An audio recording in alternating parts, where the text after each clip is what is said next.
وسهلا بكل الذين ينضموا للاستماع إلى راديو بلدي أول راديو عربي أمريكي ويعنى بقضايا العرب في المهجر.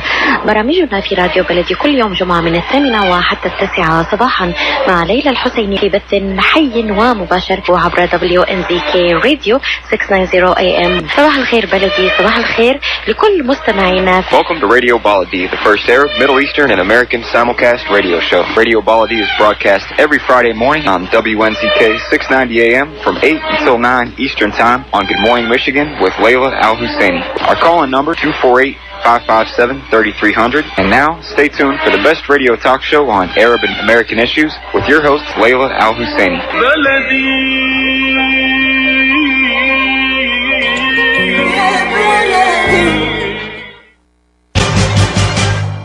I am Atef Abdel Gawad. Join me the first Friday of each month at 8 a.m. Eastern Time.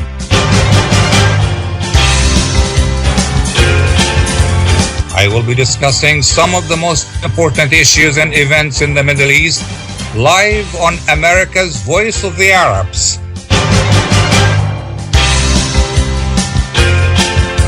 WNZK 690 AM and WDMV 700 AM.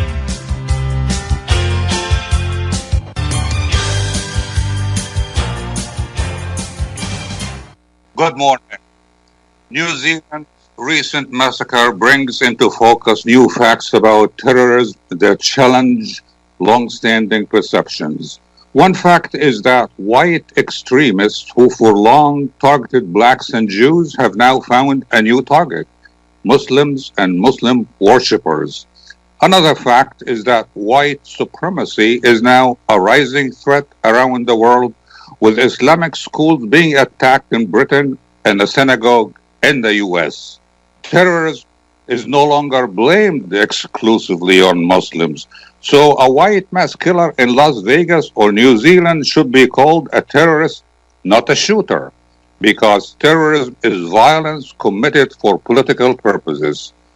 Not only white extremists, but also millions of Chinese express their hatred for Muslims on social media. The Columbia Journalism Review says millions of Chinese celebrated the New Zealand massacre and called Muslims cancer cells. And close to 800,000 Chinese Muslims are reported to being held in special camps and prisons. The US and other governments are using military force to fight extremists around the Middle East. What should they do now to fight the new threat within their own societies? To discuss this and other issues, other questions, we have with us a group of distinguished guests. The Reverend Dr. William O., pastor of the Shrine of the Sacred Heart Church in Baltimore. Dr. Sahar Khamis, professor at the University of Maryland. Mr. Dawud Walid, executive director at the Council of American-Islamic Relations in Michigan. And in the second half of the program, we'll have with us Nour Elhediri, who is a scholar on China and Islam. Mr. Hediri will join us from Cairo, Egypt. Before we start, for our listeners who wish to comment or ask a question, please call us on 248-557-3300. That's 248-557-3300. Now, I want to begin by asking our three guests to tell us in 1 minute or less than 1 minute what their main concern is, what their take is on this issue that we have at hand. And let's start with Professor Sahar Khamis. Good morning, and thank you so much for having me on the show today, Dr. Atef. It's a pleasure and an honor. I was actually talking to a friend of mine just one day before the massacre happened in New Zealand, and I was telling her the world became such a very dangerous and unsafe place. Maybe we should all immigrate to New Zealand. I woke up the next day to the horrific news of this horrible terrorist massacre, And I was like, oh my God, there is no such thing as a safe place in this world anymore. That was my initial gut reaction. And indeed, it raises so many issues and so many flags about terrorism, who gets called a terrorist, safety for ethnic communities, for religious communities, and what this all means for Muslims everywhere. Okay, Dr. Khamis, wonderful. Let's go now to Father Bill. Thank you for the honor of being on the show. It's a pleasure to be part of this discussion. I think it's important to see that the terrorism directed by white supremacy against Muslims now is really part of a long history in America, and it's reflected in other countries in Europe now as well. But there's long been a stream of populist politics in American history that's always been marked by racism, anti-immigrant feeling, and religious bigotry. And it's usually about manipulating working or lower economic class white people by giving them an enemy to blame for their insecurities and to organize them around fear. And when I meet with Muslim groups in the U.S. and the work I do with Imam Bashar Arafat, I try to point out that in the end of the 19th century and beginning of the 20th century, everything that is being said now about Islam and Muslims was being said about Catholicism and American Catholics, that it's an undemocratic religion. They just want to take over and impose their religion on the country. It's the same bigotry. So while in one sense it's a new chapter focusing on a new set of victims, it's really a kind of a remake of an old movie in American history, and it's one that requires all of our religious leadership to stand together to expose it and to oppose it. Mr. Walid. Thank you very much for having me on. I'd like to echo what the two previous distinguished speakers have said, but I would like to focus more on the issue of who gets labeled a terrorist and who doesn't. And this also relates to the false ideology of white supremacy. So as we like to look at groups like neo-Nazis or KKK or individual white supremacists, what's a harder pill for many Americans to swallow, including American Muslims, that the false ideology of white supremacy is really institutionalized in the United States of America in our discourse, to the point that when we look at who is labeled a terrorist and who isn't, who is labeled a thug and who isn't, and this relates back to those people who are considered to be people of color, who are considered to be non-white. They are labeled certain ways, they're identified in certain ways in which white people who do the exact same crimes or even things much more horrendous don't get labeled the same way, and that includes the labeling of terrorism. And this relates to a type of institutionalized racism that is grounded in the false notion of white supremacy that really the United States of America was founded upon.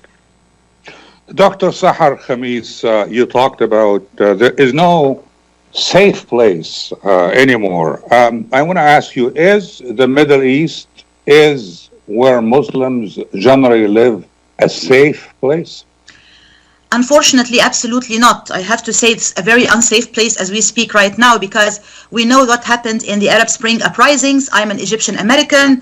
We were elated and euphoric when the uprisings happened in 2011, and we had a lot of dreams about a smooth transition to democratization and reform, a peaceful transition to better societies.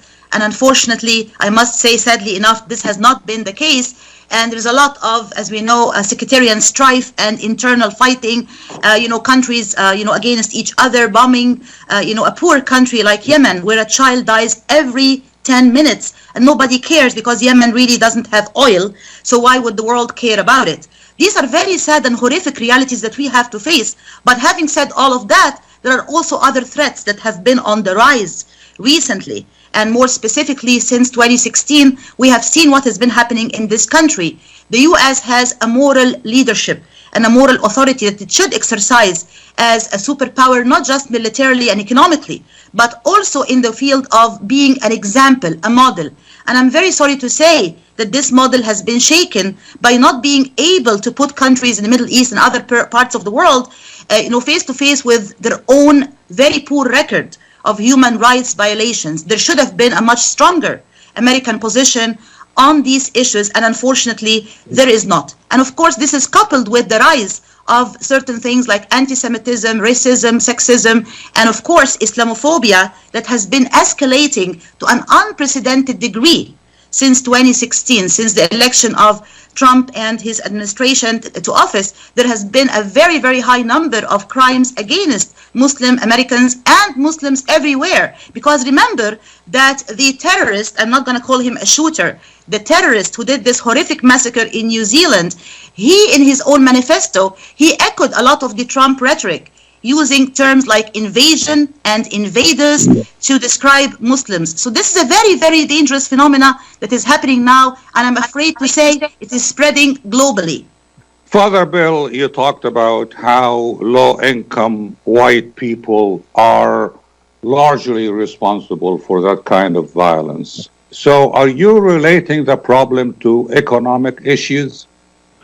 Well, it's related, to my mind, only in the sense that the economic or cultural insecurities that people feel are manipulated by fear tactics to provide false enemies, and I think much of the sort of ideology that comes from the current administration is using fear to manipulate people and to support its own agenda. And even what you see in Brexit in Europe and the right-wing emergence there, it's very much the same dynamic of part of it's economic, part of it's also a sense, I think, of cultural insecurity as for example, America is becoming less white than it has been historically, and I think with the growth of other groups has made a threat to the traditional white Anglo-Saxon Protestant identity of American culture.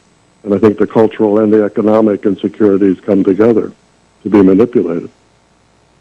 Mr. Walid, you talked about how a person is labeled a terrorist or otherwise. Now, we are talking here about a need for redefinition of the term terrorism. So how do you propose we go about that?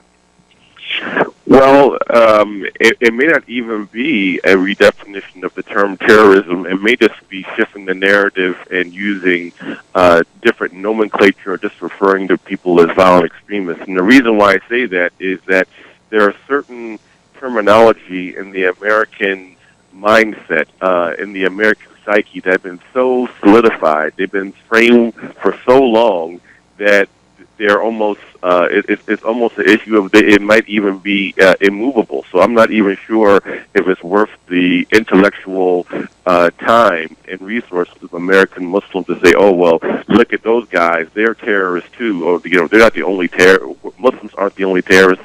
Look at these white guys. I'm not sure if that's the best the best bang for our buck as far as using our intellectual and financial resources. But that's just my opinion. Dr. Khamis, you talked about how the U.S. is no longer an example or no longer a model. Explain to us, when did that start happening, and why? I mean, are you accusing President Trump of something? I'm a professor of communication, so I follow issues related to freedom of speech, human rights, press freedom very closely. And, this year, thank God I received the Research Communicator Impact Award for writing about issues related to human rights and human rights violations around the world, especially in the Middle East.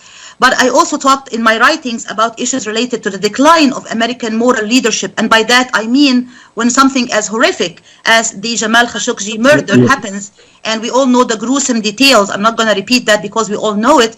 And, the president does not want to put Mohammed bin Salman and his own people, in a position of accountability for a number of economic interests, some of which are personal interests related to his own family. This is an issue that really threatens American moral leadership. The same could be said about turning a blind eye to violations of human rights in many parts of the world, including many autocratic regimes and dictatorial regimes in the Middle East. So all of these things, they send a very chilling message, a very scary message, that if you are a journalist, if you're a human rights activist somewhere, you will not find a backing from a superpower that is supposed to have a much stronger moral authority like the United States. This role has been unfortunately on the decline, and I think that if nothing is done about it, things are going to get from bad to worse. And that the same thing could be said about the Islamophobic rhetoric of the Trump administration. It is no secret. I was in an airport one day and I heard the talk that President Trump gave to CNN. It was an interview, and he said, Islam hates us. And I'm a woman, I wear the hijab, the Islamic headscarf, and I was like, oh my God, somebody can just turn around and attack me or hit me or kill me right now. So words do matter, and the selection of which words we are using to describe who matter a lot. And that's why, coming back to our discussion today, I think it's very important that we rethink terms like terrorism, extremism. The Pope himself said, don't use the term Islamic extremism or Islamic violent extremism or Islamic terrorism. These are wrong terms to use, because I don't want people to say Catholic violent extremism or Catholic terrorism or Christian terrorism. These are very dangerous terms. Terrorism has no religion. It is a violent and scary and evil ideology that should be eradicated altogether. Okay, I just want to make clear, you mentioned the name Mohammed bin Salman, and Mohammed bin Salman is the Crown Prince of Saudi Arabia. We'll be back after the break.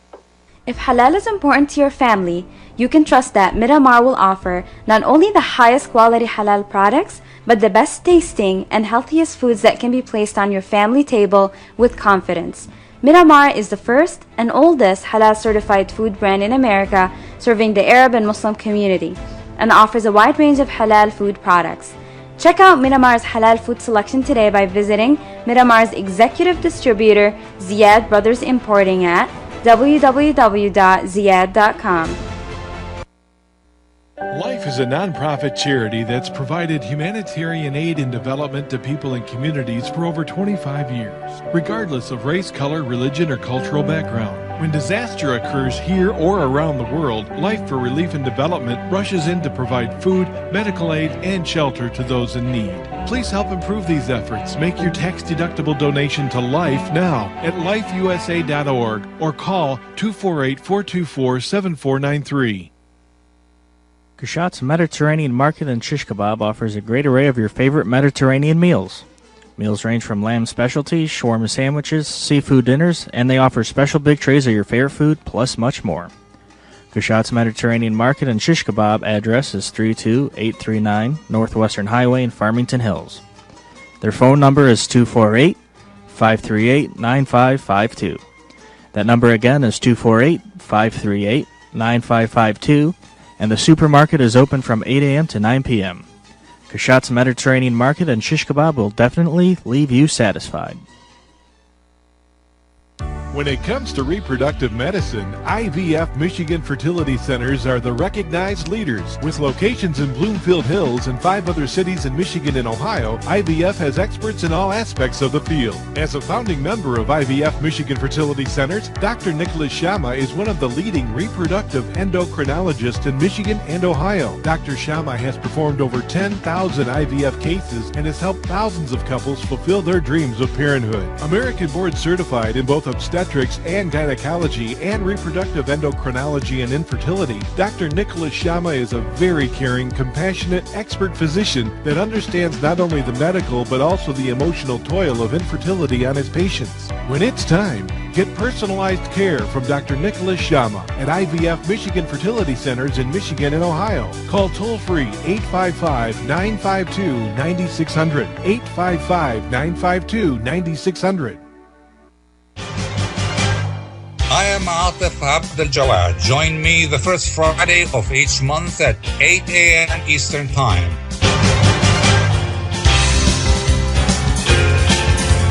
I will be discussing some of the most important issues and events in the Middle East live on America's Voice of the Arabs.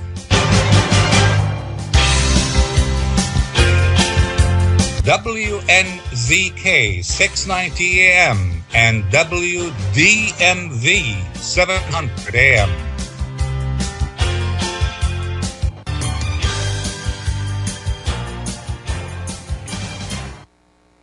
Welcome back to our discussion on Radio Baladi. We are talking about Islamophobia, and we have with us Mr. Dawud Walid of CAIR in Michigan. We have Dr. Sahar Khamis of the University of Maryland, and we also have the Reverend Dr. William O. And Dr.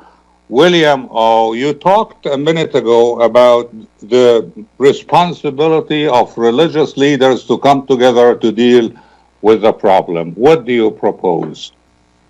Sort of taking off on something that Dr. Khamis said about rejecting the use of the term Islamic terrorism or using any sort of religious label. Part of the problem with the Islamophobia in this country is that the true voice of Islam has not been allowed to be heard. For example, many people will say, well, why don't Muslim leaders in the world speak out against violence? But the only problem is when they do, they haven't really been allowed to be heard here. 10 years ago, I went on an interfaith trip to Jordan and with the Christian clergy, and there we encountered the Amman message, which the King Abdullah had issued by bringing together representatives of all of the schools of Islamic jurisprudence, clearly condemning terror and giving the correct interpretation of the teachings of Islam. It's never been heard of in this country. It's constantly we bring it up in different meetings, and that type of message has never been presented here. And I think that what is necessary is that we need a stronger American Muslim community, of which I think the Arab American Radio and the Council on American-Islamic Relations are reflective of the point where the American Muslim community is organizing to speak back and to push back. But I think that there needs to be a much stronger organization and willingness to speak back and present the true voice of Islam, and the religious leadership of the other religions need to stand side by side with the Muslim American leadership to do that. And that should be the goal of interfaith dialogue in our country right now, to present what is the true face of Islam, which is not being allowed to be seen through the way the media currently deals. Mr. Dawud Walid, you just heard what Father Bill said about the need for a stronger Muslim community. What are you doing at your organization to push back? Well, I think a major part of it is pushing is trying to change the narrative and actually trying to engage civic leaders and religious leaders, as well as politicians, to be more honest.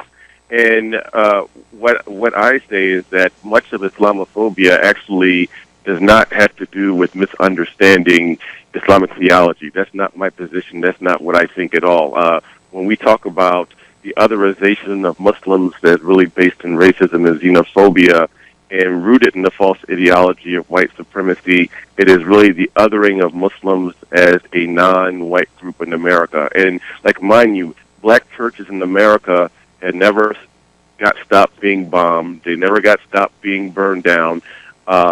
Anti-black racism is as American as apple pie, and it's been institutionalized in America.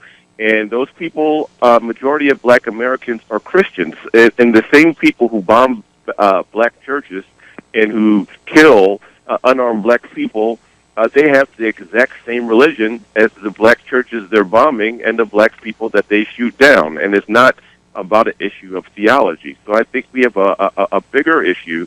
The misunderstanding of Muslims is only something that's symptomatic of a bigger issue, of a bigger, what I would call spiritual disease that permeates most facets of American society. And I think that needs to really be addressed, and we're trying to do our part to work with other people in the racial justice movement to address these issues and how they're interconnected, because Islamophobia is just not something that sits on its own in a vacuum, that it can be addressed in isolation.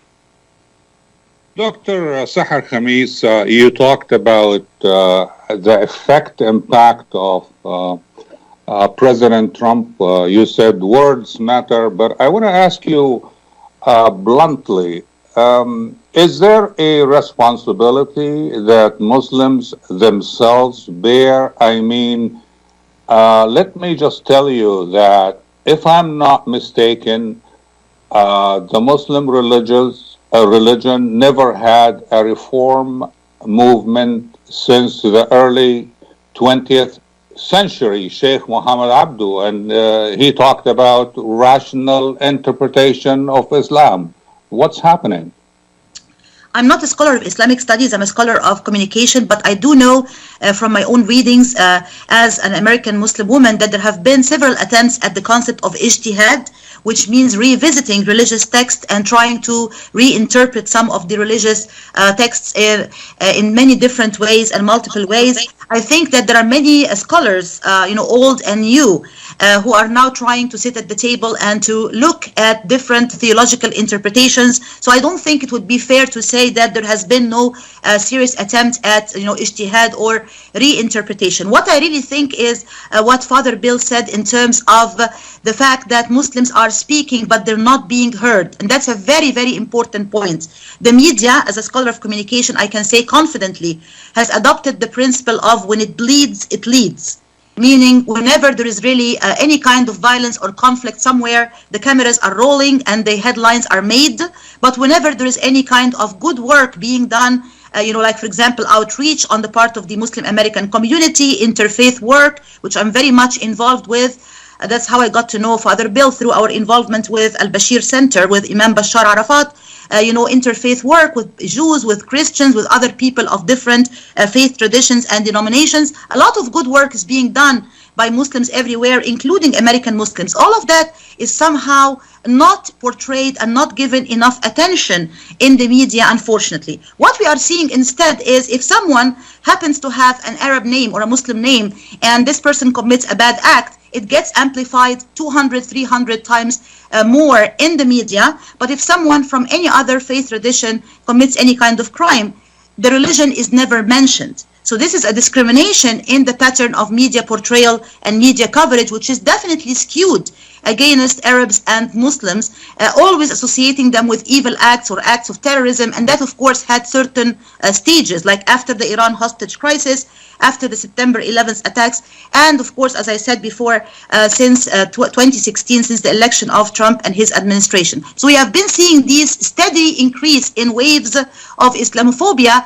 and I think that we cannot blame it on 1.8 billion Muslims just because of the skewed acts of a very, very small fraction, a very small fringe of terrorists who are really denounced by the Muslim community at large. Father Bill, by the year 2050, the U.S. community will be less white, will be the total, the number of minority groups will represent the majority together. And a minute ago, you talked about how the U.S. is becoming less and less white. Does that mean that we expect to see more and more violence against minorities? Well, unfortunately, I'm afraid that is the threat we're facing. I want to agree with what Mr. Walid said a moment ago about the problem not just being the ignorance of the teachings of Islam, but of the racial history and ideology underlying our country and always demonizing the other. And America prides itself on being a nation of immigrants, but the truth is America never gave anybody anything. Everyone who has a place at the table here took it and refused to be excluded. And I think that is sort of the position that the American Muslim community is in now in terms of its own attempts to organize and claim its rightful place in the fabric of American society. But that demonization of the other, which is part of the heart of white supremacy, it plays very much on the fear of people that I think the traditional cultural consensus of who defines the norm of American culture is being changed as America becomes much more diverse. And I think the threatening character of that change culturally, along with economic stresses, is what's used to manipulate people and to create give them an enemy to focus their fear on. And I think this will probably lead to more and more of a threat of violence as we've seen it increasing in recent years. We'll be back after the break. The Rama Relief Foundation provides humanitarian aid into areas inside of war-torn Syria, as well as aid to the refugees who have fled to the neighboring countries in the Middle East. The foundation offers food baskets, container shipment, mental health, education, soup kitchens, and more. Go to ramarelief.org or call 248-990-4247. Any donation amount made to Rama will go to sustaining many lives. Call now 248-990-4247. Are you going to start a restaurant or grocery store soon?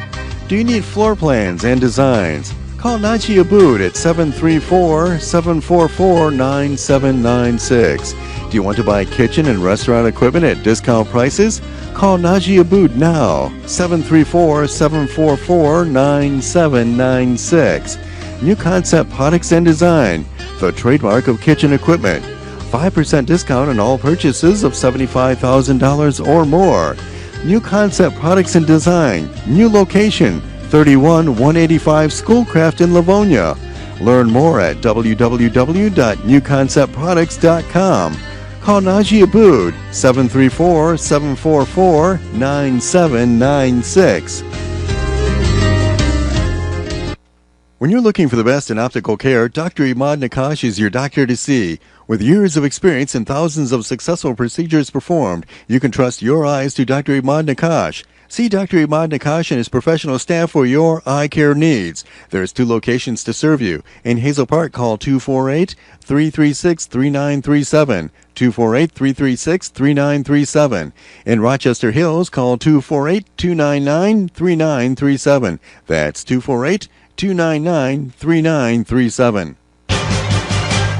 I am Atef Abdel Gawad. Join me the first Friday of each month at 8 a.m. Eastern Time.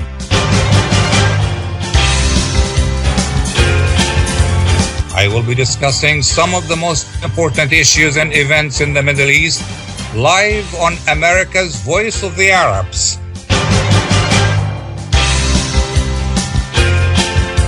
WNZK 690 AM and WDMV 700 AM.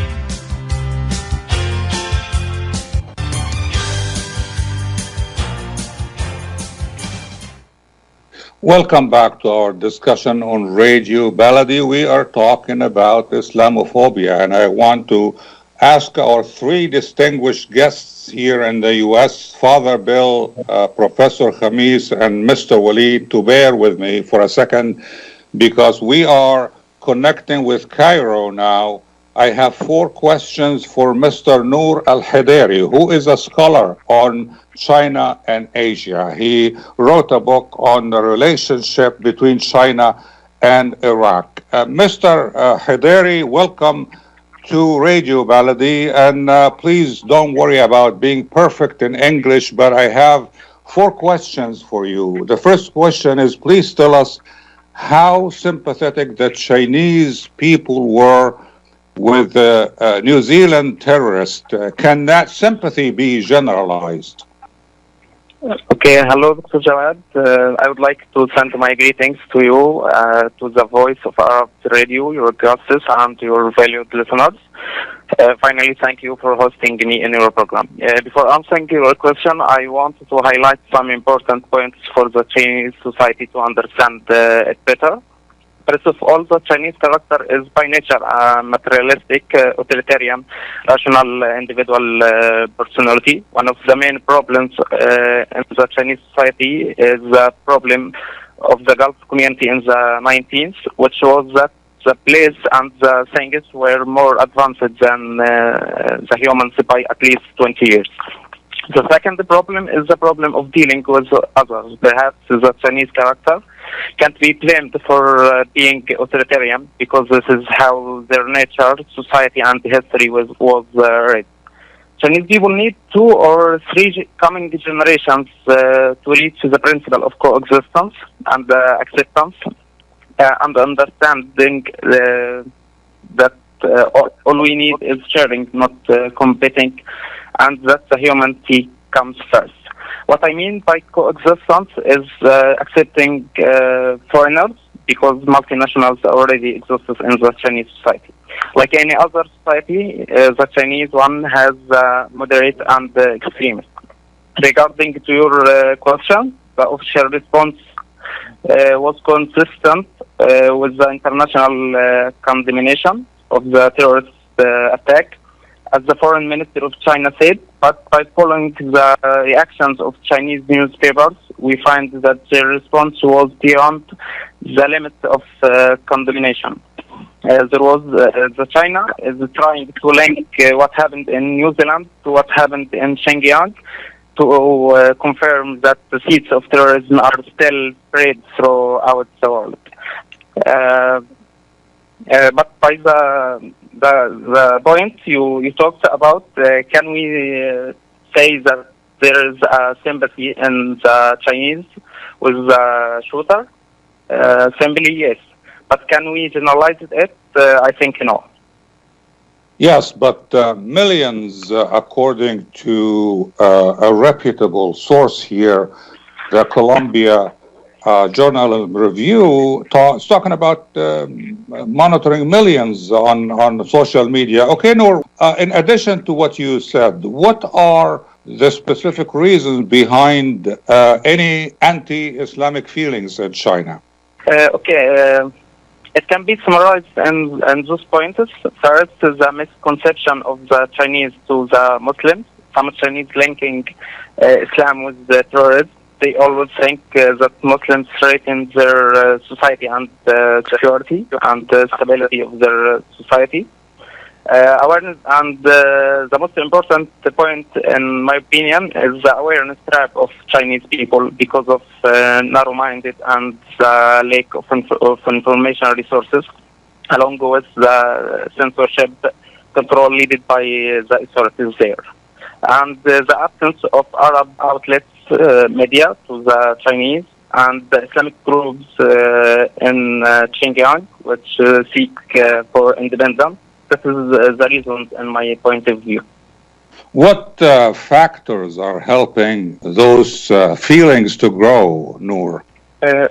We can say there is many reasons. As I said, the miscommunication of the Chinese to the Muslim, the violent events that take place in the name of Muslims in the world and the region increases the fear of the Chinese from the Muslims, and it lets the Chinese refuse the Muslims. The news media teach in China on the Muslim of Uyghurs, especially in Xinjiang, the absence of any Islamic Reformation groups in the Chinese, which can take a talk to the peoples of China to reflect or to enhance the image of Muslims in China. And the increased Israel presence on the social media in China and their words that push against the Muslims through linking them to the terrorism and the extremism. My final question, Nour, is we have reports here that between 800,000 and 2 million Chinese Muslims are behind bars. Is that true, and why? It is not acceptable to adopt a opinion without serious researching and the details. And I, as a researcher, I learned to be accurate about the data and its resources.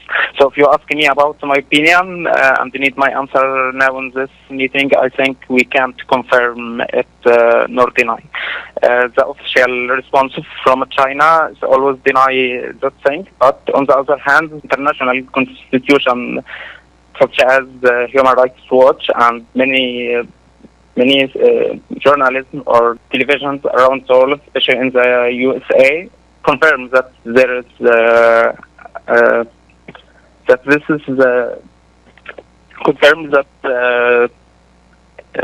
there are more 2 million Uyghurs in the prison.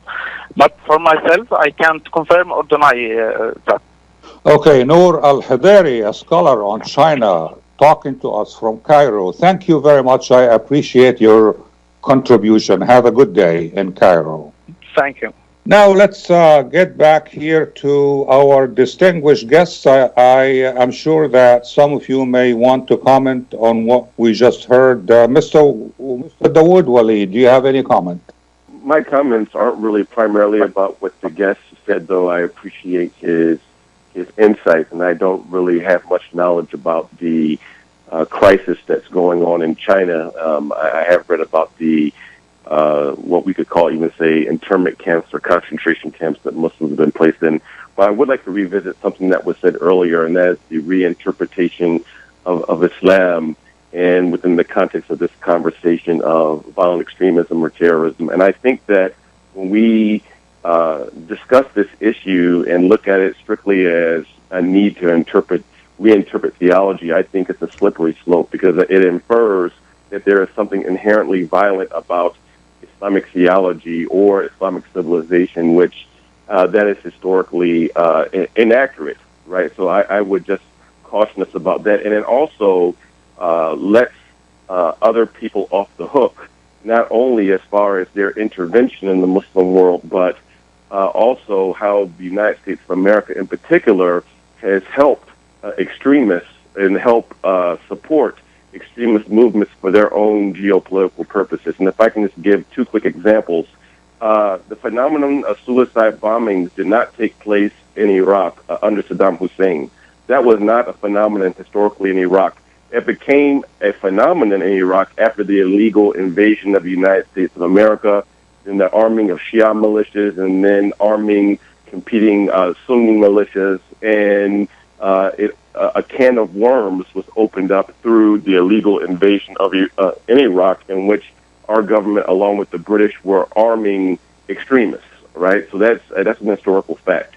Right. The second thing is, when we look at the Taliban or Al-Qaeda and its roots, like who is the one that trained these individuals, right, and for what goal and what purpose, right, and that relates back to the Soviet Union invading Afghanistan. That's really the roots of how the Taliban was founded, the CIA and the U.S. military training and arming people that had who had fringe interpretations of Islam to begin with, and we use those for our own selfish geopolitical purposes. So I would not like to paint that there's some sort of desperate need to reinterpret Islam for the sake of stopping violent extremism in the Muslim world. I think that's a very slippery slope. I don't think we should go down that route. Professor Sahar Khamis, do you have any comment on what our guest in Cairo had to say, or what just Mr. Walid said about his, kind of accusation of the U.S. Of fomenting anti-Islamic feelings, whether through its position training of Qaeda at one point, Osama bin Laden, or any other comment? Right, I totally agree with Brother Dawud Walid on what he just mentioned. Now, definitely terrorist groups like Al-Qaeda and ISIS are, pretty much really supported and made by Western support. It is not a secret. I met personally an author of a book called Visas for Al-Qaeda, and he was writing about how some of these, fighters were allowed to travel to different parts of the world, to go to Afghanistan and other parts of the world, although at the time the CIA knew how dangerous they were, but they were still allowing them to travel there. So there was this whole, idea of really the creation of these terrorist groups and terrorist cells is not something that was created in the Middle East and the Arab world and the Muslim world, as the Western media and Western politicians would like people to believe. There is definitely a lot of accuracy in what Mr. Dawud Walid just mentioned right now, and I echo that completely. I just want to clarify, when we were talking about ijtihad and interpretation and reinterpretation earlier, my intention was not to say, Islam is inherently violent and we need to change that. That is not at all the point. The point was, in general, when you're talking about issues related to Islamic texts or religious texts, or any religion for that matter, there is always room for new people to have a new look. Even the different scholars of Islam, they looked at different texts in different ways and had different interpretations. I see this as a healthy phenomena. I think it's important, and I don't think it has to do anything at all with, that Islam is inherently violent or anything like that, because Definitely, it is a religion of peace and of harmony and coexistence and love for all of humanity, but that is not, unfortunately, the image that's portrayed through the media, which has been, as we have been mentioning before, unfortunately and unfairly associating Muslims with terms like extremism, violence, and terrorism, when in fact statistics tell us that 96% of all violent crimes related to quote-unquote terrorism have been committed on U.S. soil by groups that are pretty much white supremacist groups and white nationalist groups and has nothing to do whatsoever with the American Muslim community. When we come back, I'm going to ask Father Bill a tough question about the image of Islam within the Christian community after the break. Life is a nonprofit charity that's provided humanitarian aid and development to people and communities for over 25 years, regardless of race, color, religion, or cultural background. When disaster occurs here or around the world, Life for Relief and Development rushes in to provide food, medical aid, and shelter to those in need.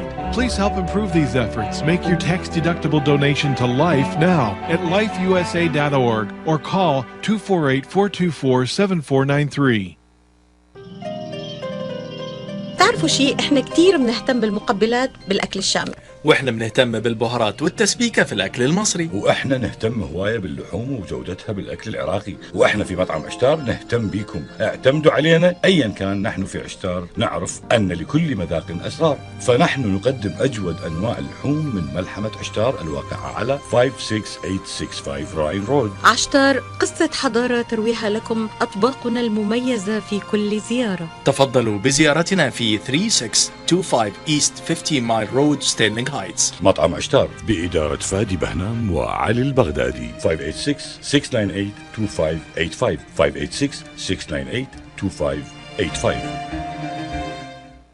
The Rama Relief Foundation provides humanitarian aid into areas inside of war-torn Syria, as well as aid to the refugees who have fled to the neighboring countries in the Middle East. The foundation offers food baskets, container shipment, mental health, education, soup kitchens, and more. Go to ramarelief.org or call 248-990-4247. Any donation amount made to Rama will go to sustaining many lives. Call now 248-990-4247. I am Atef Abdel Gawad. Join me the first Friday of each month at 8 a.m. Eastern Time.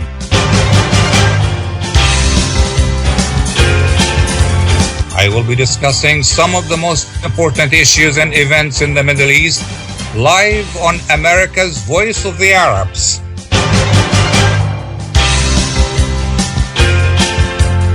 WNZK 690 AM and WDMV 700 AM.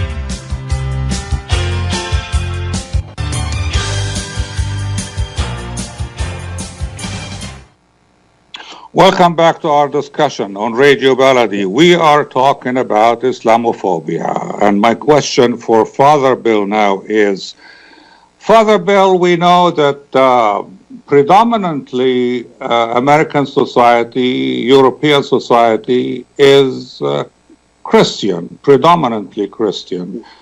I want to ask you, you just listened to Dr. Khamis when she talked about the peaceful image of Islam. I want to ask you about the image of Islam within the Christian community, whether in the US or worldwide, and whether the image that Muslims are terrorists, are violent, relates somehow to the Muslim-Christian schism. Well, of course, first of all, Christianity is not a monolithic entity. There are many different communities and traditions there, which range from, you might have evangelicals the evangelicals who would condemn Islam as a false religion, but for the most part, there's tremendous ignorance of Islam among the Christian communities that I deal with. There's an ignorance not just of the religion, but also of the history of the Middle East as well. I think the point that Mr. Walid was bringing up is important, that a lot of the image of Islam as associating the religion with violence is because of the political policies that have been followed in the Middle East of Western and U.S. intervention or the issues left over from the situations created by the era of colonialism and the political hijacking of religion. But most Americans don't know much of that history either. And when it comes to Islam as a religion, there is just real basic ignorance, and that's the first issue that has to be addressed. They don't. Most Christians would not have a sense of the Islam is not some monolithic entity, but Islam has been wedded to cultures in different ways in different countries. One of the things that, for example, that Imam Bashar Arafat has tried to do with trips that we've done with Christian clergy to Muslim countries is to see the difference between Islam and Arab culture. That many of the things that the stereotypical images that American Christians have of Islam, such as the way status of women, for example, in Saudi Arabia, or not being able to drive, or the full covering that is worn there, that's not the Quran. That's Saudi Arabia. In other Muslim countries, you see very different images or different situations. Most Americans do not see that variety within the Muslim world. They don't see the difference between Arab culture and Islam. They don't see the ways in which the politics of the different countries and the U.S. interventions in the Middle East has affected created the violence that they associate with the religion. So it's constantly the problem of ignorance, and most of the programs that we get involved in putting on are designed to try to get people to actually meet the other, to meet people in the Muslim world, to meet in discussions which can address that ignorance. Mr. Walid, I want to talk to you about the future of Muslims in the U.S. As you know, there are people who say that the problem is really a problem of integration, that Muslims are not yet integrated in American society. Now, we know in history about the anti-Catholic attitude in the U.S. We also know about the anti-Jewish attitude in the U.S. So do you think that it is a matter of time, or does it require more than that? I think it's a matter of time along with work and changing perceptions, but the whole idea of Muslims who have been racialized thinking that we're going to have a fast track like how Catholics have to do away with Islamophobia, I think that would be a mistaken analysis because the anti-Catholic sentiment has been really erased in America predominantly because there was also anti-Irish sentiment that was resolved in America once Irish people got accepted into American whiteness. At least a quarter of American Muslims are of African descent, right? And then we have people from the Arab world and from other parts of the world who, for all intents and purposes, won't be accepted into the classification of social whiteness as a construct in America. Thus, the analogy that we're going to get accepted into this de facto racial hierarchy as Muslims as having some sort of privilege. I don't see that as being historical reality. We need to work with other people, with other communities of color, as well as with white people of goodwill to dismantle the de facto racial hierarchy in America that's built upon the false ideology of white supremacy. Professor Khamis, you heard a few minutes ago how the link between Arabs and Muslims in the mind of Americans, most Americans, that perception forms to a large extent the image in that mind of what a Muslim is. Look, Islam is not just the Arabs here. We have Indonesians. Right. So what is your take on this? Right. I'm so glad you asked me this question, because that's the very first thing I tell my students in my Arab media course at the University of Maryland. I tell them not every Arab is a Muslim and not every Muslim is an Arab. That's a very important thing to remember. You mentioned Indonesia. In fact, Indonesia is the largest Muslim country in the world, and of course, it's a non-Arab country. So I always tell them that, when you talk about the term Muslim, remember that it really includes many different people from many different countries, ethnicities, skin color, backgrounds. And when you talk about the word Arab, there are Arabs who are Druze, there are Arabs who are Maronites, Christians, Jews, you name it. So it's very important to make these distinctions, and I would like to echo what Father Bill mentioned in terms of also understanding that a lot of what we see in the media, like women who are very strictly covered from head to toe, you can't even see their face, you can't even see their eyes, they cannot drive, all of that stuff is not what Islam is about. Islam has given women enormous rights that up till this moment in time, women in so many parts of the world, including in the Western world, have not enjoyed. So I would like very much to see really a reform in terms of the portrayal and the correction of the image of Islam and Muslims in the media, and that, in my opinion, would be a very important venture, a very important responsibility that I hope we can all join hands to work towards. Father Bill, what can we do to get the American and European media portray Muslims the right way? You're talking about the media, addressing the media? Yeah. Yes.